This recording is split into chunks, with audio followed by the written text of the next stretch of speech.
আমি ইন্দ্রাণী শুরু করছি আজকে।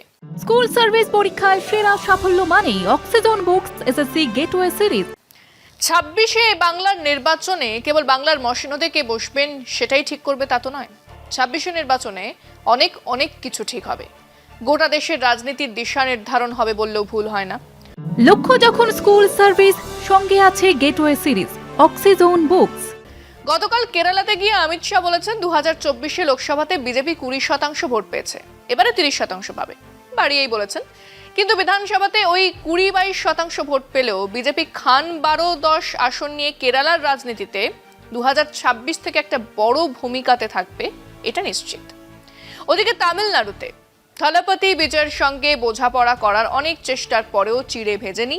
থলপতি বিজয় সাফ জানিয়ে দিয়েছে বিজেপি ডিএমকে দুজনেই শত্রু, কাজেই জোট হবে না। কংগ্রেস আর এআইডিএমকের সঙ্গে হতেই পারে। তো এআইডিএমকে কে বিজেপির জোটের কথাবার্তা প্রায় পাকা, মানে যেভাবেই হোক তামিলনাড়ুতে 3 পক্ষের লড়াই নিশ্চিত। আর তাহলে এমকে স্ট্যালিন গতবারের থেকে কিছু বেশি আসন পেতেই পারেন। হ্যাঁ, এই অবধি হিসেবটা বিজেপি খুব ভালো করেই জানেন। এবার তাদের বাংলা চাই, যদিও ভোটের তফাৎ 8-9%, কিন্তু ওই যে আমার সোনার হরিণ চাই। কিন্তু সেই লড়াইয়ের সব থেকে বড় স্টেক কার? মমতা বন্দ্যোপাধ্যায়কে এই মুহূর্তে আর কিছু প্রমাণ করতে হবে না। কিন্তু এই নির্বাচন যুবরাজের নির্বাচন। দলকে এক কর্পোরেট চেহারা দিয়েছেন তিনি, দলের কর্মসূচি নির্ধারণ আর সংগঠনের খোলনলচে বদলানোর দায়িত্ব নিয়েছেন তিনি। কাজেই এই নির্বাচনে তার বিরাট স্টেক আছে। যদি তার স্টেক 50% ধরি তাহলেও তা বিরাট। তাকে প্রমাণ করতে হবে যে আইপ্যাক ফাইপ্যাক নয়।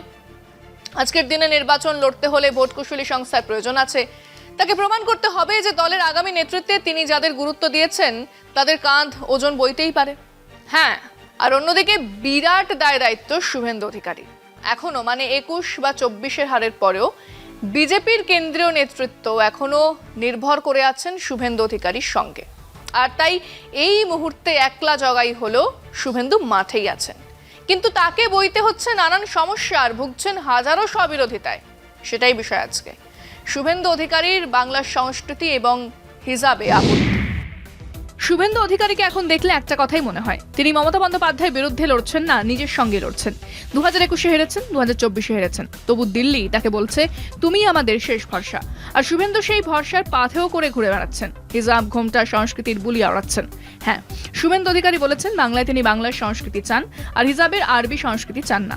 কথাটা শুনে হাসি পেলেও ভয় লাগে, কারণ হিজাব শুধু আরবি শব্দ নয়, বাংলার মুসলিম নারীদের বহুদিনের রেওয়াজ। বাংলা ভাষায় আদালত, বাজার, তারিখ, হিসাব, সালাম, এমন শত শত আরবি শব্দ আছে।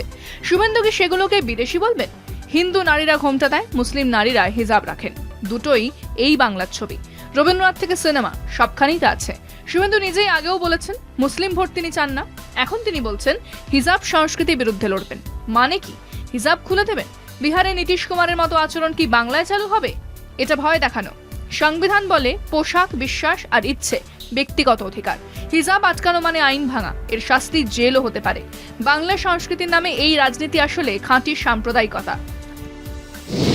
মাত্র গতকাল আমাদের শান্তিকুঞ্জের খোকাবাবু বলেছেন বাংলাতে উনি বাংলা সংস্কৃতি চান, হিজাবের আরবি সংস্কৃতি বাদ দিয়ে বাংলার সংস্কৃতি চান।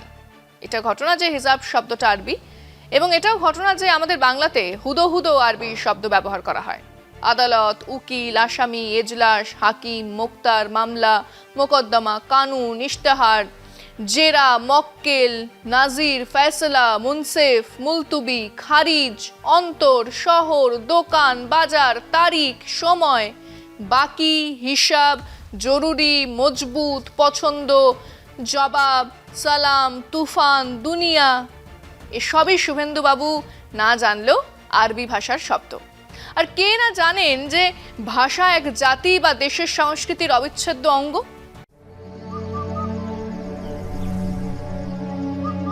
আপনার প্রিয় মাকাই বাড়ি এখন নতুন প্যাকে। আর অন্যদিকে হিন্দু মহিলাদের ঘোমটা দেওয়ার মতো হিজাব এই বাংলার 33% মুসলমান মহিলাদের খুব সাধারণ রেওয়াজ। আর সেই হিজাব বহু সাহিত্য, উপন্যাস, ছবি, কবিতাতে এসেছে বারবার। আর সেসবের ভেতর দিয়েই তা বাংলা সংস্কৃতির অঙ্গ হয়ে উঠেছে। আসলে শুভেন্দুবাবু সেই কবেই তো বলেছেন ওদের ভোট চাই না আমরা, সেই ওরা মানে মুসলমানরা যে এই রাজ্যের মানুষ, এদেশের মানুষ এককালে তা বললেও এখন তিনি তা মনে করেন না। আরএসএস বিজেপির দর্শনের সঙ্গে তাল মিলিয়ে মুসলমানদের বিদেশি হিসেবেই মনে করেন। সেটাই গতকাল আবার বলেছেন, হিজাব সংস্কৃতির বিরুদ্ধে লড়ব। কেমন করে লড়বেন?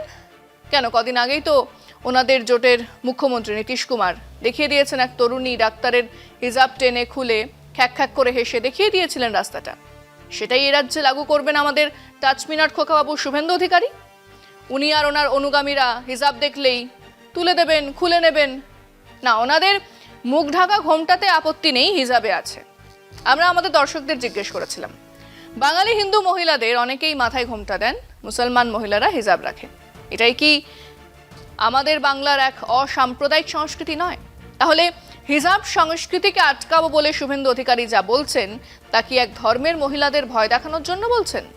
শুনুন মানুষজন কি বলেছেন। তিনি যেভাবে আক্রমণ করছেন, এটা সমস্ত মহিলাদের ক্ষেত্রে তিনি আক্রমণ করছেন। এবং তিনি যে বলছেন যে তিনি তো নিজেই বিয়ে করেননি, তো তিনি মহিলাদের গুরুত্বটা কি বুঝবেন? মাথার ঘোমটা সম্পর্কে তার কি জ্ঞান আছে?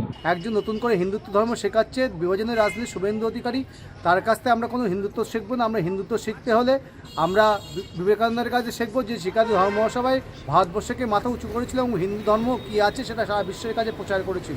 কোন মহিলা কি পড়বে, কোন হিন্দু কি পড়বে, কোন মুসলিম কি পড়বে, উনি বলার কে? যারা এই ধরনের রাজনীতি করছে তারা ঘৃণার রাজনীতি করছে, নিজের স্বার্থের চরিতার্থে এই ধরনের রাজনীতি করছে। আমাদের দেশ হচ্ছে ধর্মনিরপেক্ষ ভারতবর্ষ। সেই ভারতবর্ষে কে কি পরিধান করবে, কে কি খাবে, সেটা নিশ্চয়ই শুভেন্দু অধিকারী ঠিক করে দিবেন না। এমনিতে শুভেন্দু অধিকারী কি বললো না বললো তাতে বাংলার মানুষের কিছু যায় আসে না।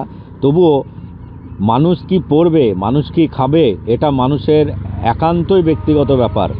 মহিলাদের মধ্যে হিন্দুদের যে ঘোমটা বা হিজাব বহু বছর ধরে এই সংস্কৃতি আবহমান কাল ধরে বিদ্যমান রয়েছে। তার হঠাৎ করে এই বিষয়ে অতি সক্রিয় হয়ে ওঠা অ্যাকচুয়ালি তার একটা বাংলার প্রতি বিদ্বেষকেই প্রকাশ করে। এই হিজাবকে নিয়ে আর যদি এই মাথায় কাপড় দেওয়াকে নিয়ে এর মধ্যে যদি জাত পাত রাজনীতি যদি আসে, আমি একজন সাধারণ নাগরিক, সচেতন নাগরিক হিসাবে এটাকে আমি কোনো মতেই সমর্থন করি। একজন বিরোধী দলনেতা শুভেন্দু অধিকারী তিনি পাগল হয়ে গেছেন। এবার শুভেন্দু অধিকারী অপোজিশন লিডার হয়ে যে এই আমাদের ফেডারেল সিস্টেম আছে এটাকে যে সাপ্রেস করতে চাইছেন, বাংলার মানুষ তার নিশ্চয়ই জবাব দেবেন। বিরোধী দলনেতা তো চায় আমাদের হচ্ছে ভয় দেখিয়ে আমাদের তৃণমূল থেকে যাতে বিজেপিতে যায় মানুষ। আমাদের সংবিধানে আছে যে প্রত্যেক মানুষ নিজের ধর্ম অনুযায়ী রীতি পালন করতে পারবে। তো এখানে শুভেন্দু অধিকারী বললে তো হবে না, সংবিধান আমাদের সেই অধিকার দিয়েছে। শুভেন্দুরা পাগল হয়ে গেছে, কারণ হচ্ছে এই পশ্চিমবাংলা হচ্ছে হিন্দু মুসলিম জৈন খ্রিস্টান সবাইকে নিয়েই এখানে পশ্চিমবাংলা চলে। সে আপনি উভয় সম্প্রদায়ের কথা বলতে না, তাদের যে সংস্কৃতি সেটা উনি বুঝতে পারবেন না।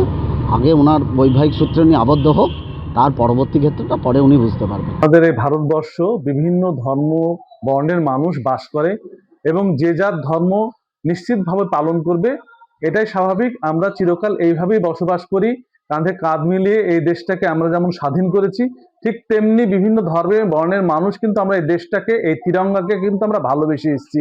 শুভেন্দু অধিকারী তিনি বলতেই পারেন না, তিনি অসাংবাদিক কথা বলছেন এবং তাকে এই কথা বলার জন্য তাকে অ্যারেস্ট করা উচিত। এটা সাম্প্রদায়িক উস্কানিমূলক কথা না বললে কেন হয় না, কারণ বিজেপি অ্যাকচুয়ালি সাম্প্রদায়িক দল পুরো ভারতবর্ষের বুকে, এটা আপনারা সকলেই জানেন। জাতি ধর্ম বর্ণ নির্বিশেষে নারীরা যেভাবে নিজেদের পোশাক পরিচ্ছদ চয়ন করে সেটা তাদের নিজস্ব ব্যাপার। হিন্দু মহিলারা ঘোমটা পরতেন, সবাই পরতেন, এখন অনেকেই পরেন না। মুসলমান মহিলাদেরও অনেকেই হিজাব রাখেন না। এগুলো ধর্ম, সংস্কৃতি, রেওয়াজ, রীতিনীতির অঙ্গ। যার ইচ্ছে হবে সে 3 হাত ঘোমটা দিন, বোরখা পরুন, হিজাব রাখুন, একেবারে চাঁদি থেকে নাকের ডগা পর্যন্ত সিঁদুর লাগান। ধর্ম, বিশ্বাস, ইচ্ছে অনিচ্ছে তো ব্যক্তিগত বিষয়। হিজাব পড়তে দেব না, হিজাব সংস্কৃতি, আরবি সংস্কৃতি এসব বলে শুভেন্দু বাবু আসলে যা করছেন তাকেই সাম্প্রদায়িকতা বলে। হিজাব পরা বা না পরা নিয়ে আলোচনা তো করাই যায়, যেমন করা যায় সিঁদুর পরা বা না পরা নিয়ে। কিন্তু গায়ে মানে না আপনি মোড়ল এসে যদি বলেন আমি হিজাব সংস্কৃতিকে আটকাবো, তাহলে জেনে রাখুন তা আইনত অপরাধ, সংবিধান বিরোধী, আর সেই কাজের জন্য 3 বছর জেলেও পাঠানো যায়। আজকে এই পর্যন্তই। দেখতে থাকুন কলকাতা টিভি, রাত 3, 7 দিন।